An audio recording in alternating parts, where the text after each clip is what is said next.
Hey everyone, Ophelia here. Today is January 13th of 25. I want to share something real quick. I've been doing a lot of genograms since the new year, just studying the Bible. And I found this very interesting. So, as you know, the Bible talks about how the world was destroyed and God saved Noah and his wife and then their three sons and their wives. And so after the flood, this is the generations. So I found this interesting. So Shem, which was his first out of the three.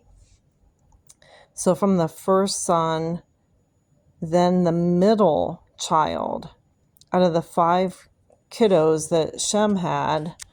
Let me turn this sideways. We have Elam, Ashur. Gosh, I struggle to pronounce his name. Arphakashur, Ashar. And then Lud, and Aram. And from the middle child, let's call him A, he ended up having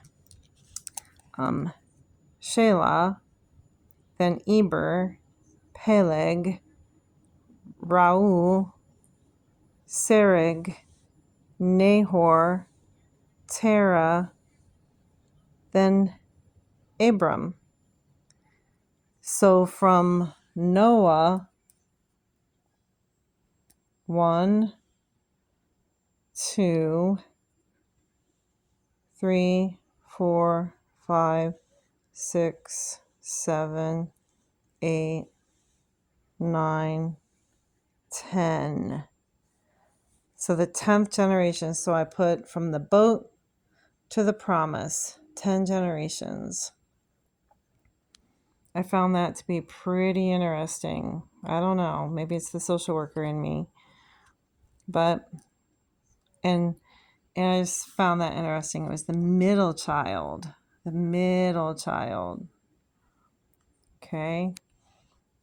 First child to start, but middle child to be the one that Abraham would come from.